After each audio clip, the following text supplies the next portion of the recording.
If you guys are looking for the best overall outfielders, I got a video that you guys need to watch. Today we're going to be ranking every outfielder in the game from the 99s to all the way down to the 90s. I did leave out some just for the purpose of this video. I have over 30 in this video that I'm going to be ranking, and I didn't include a lot of like the 88s just due to the fact that there's almost no point to rank them because they're not going to be as good as some of the players like Sammy Sosa, obviously. But let's get started. Okay, first, obviously, we got to knock out the obvious ones like Babe Ruth. Let's just get him out of the way. His 99 is just OP.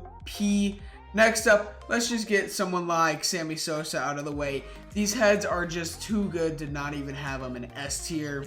And then we're going to get to the nitty gritty.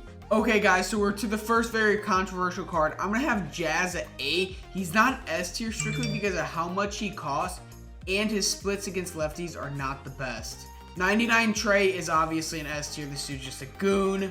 We're going to put Greg Vaughn at A, not strictly because of how good he is. His price is a little pricey, and he's only 100. He's 100K, and he's not as good as these guys up here. This dude right here is similar to him. B. He's not in that upper level.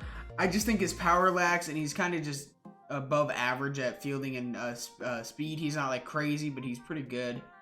Jock, we're gonna go A. That dude's swing is just butter. Hard collection to get. You have to buy Mookie's 90. And he's a 94 who it doesn't hit lefties well at all. Blackman's gonna be B. Blackman's gonna be B strictly because his fielding is terrible and his hitting against power is just whatever, and his speed's mid. Not the best, but it's 70 something.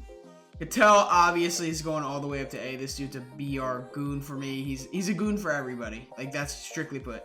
Stan the Man, this is very biased, but this dude is amazing. Give him a try. His swing is butter this year.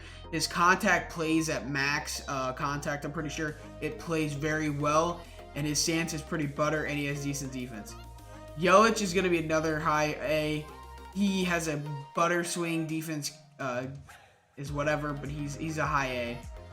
Meneses is going to be a really low B strictly because he's a first baseman that can play outfield, but his fielding is so awful and his hitting isn't as good as these guys up here that are charisma players, or is even, I think him and Blackman are very similar cards. Terrible defense. Blackman has an arm though for some reason, but terrible defense, decent hitting stats, and their swings aren't like my favorite personally.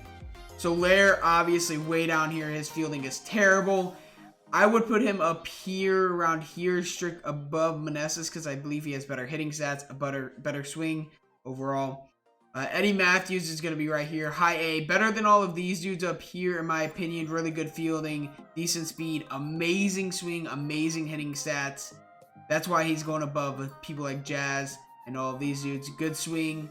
It's just his price is not. He's just not on the tier of these dudes. Yeah. Acuna. This dude's up here above Greg Vaughn, and I'm putting him right here. This dude, Acuna, plays so good. He has really good fielding, really good speed, swing is butter, decent hitting. This dude just plays well every single year. He plays better than these other charisma cards, and he's not that crazy hard to get. That's what you got to put into these. Free, not hard to get, and he's a baller, simply put. Hank Aaron. I have this card on my squad. I'm going to go over here. I would put him around here, back here. I'm using him over Yelich, so I'm going to put him right here. He's not as high as here. Partially because of his swing. I'm not a big Hank Aaron fan of his swing, but because of stats, he's way above these dudes. Great fielding, great hitting. He's got to be above this dude. Adolis Garcia. A lot of people are going to hate this, but he's right here for me. He's low B. Dude is not the best. Dude is amazing defender, decent speed, but his hitting just not on par. And I value hitting more than anything right now. Teoscar, he's going to be down here too. His hitting against righty is not the best, and I'm pretty sure his speed isn't the best as well. It's whatever. And then Ricky Henderson's got to be up here. This dude is free, and dude is just him. I can't get him. Okay, I'm just pushing right there. Eddie Matthews is staying right there. And then Mike Trout, you know where it's going. He, honestly, I am putting him right here right now. He's not as good as Babe. Not as good as Sosa, in my opinion. It might change once I use him more. But he's better than McGuire, better than Trey, better than Cattell. This dude card plays so well. And the fact that he's always so good every single year over... Obviously, McGuire hasn't been in the game. Trey's been good since 21. And then Cattell's been a hero. But he just plays so well. There's no contemplating that. Next up, Eloy. This card is going low. I love his swing, but his defense is so bad. It's so bad. So bad. Next up, Lou Bob. He's going to go high B. A lot of people like him. He's free, so that counts a lot. Next up, Randy. This dude's going down here. He's at the very end of the World Baseball Classic program, and this dude doesn't even have great hitting stats against righty. I think he's so much of a grind, and that his hitting stats against righties makes him, I'm going to put him high C. He's better than all these cards, obviously, but like his grind's insane, I would say, for a casual player. As well, he's just not that good at righty at all. He's very mid at righty. Next up, Stanton. He's going to get high B. Just defense, but I love his swing, and I love his hitting stats.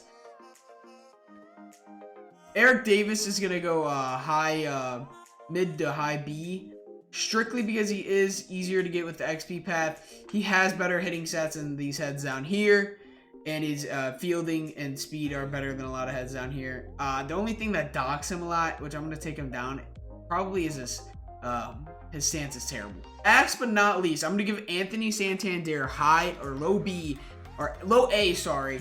I'm going to get Anthony Santander a high A, or I'm going to give Anthony Santander low A strictly because of his swing and his hitting stats. This dude's got 100+ hitting stats pretty much everywhere. If you guys did get to the end of the video, I greatly appreciate it. I try to judge these players strictly off of how easy they are to get, how much they sell for, and stuff like their swings and attributes. Remember, this is really just all opinion based. You guys can have a different list, but don't be afraid to comment and tell me if I did really good or really bad. Obviously, these high S tiers, a lot of people are going to have these dudes here. These are the cards that you need to have. And then A is interchangeable, but I would say A are the cards that you should be striving for if you are no money spent just like I am. If you guys did like the content, drop a like, check out my other videos, and this is your boy AK Electro.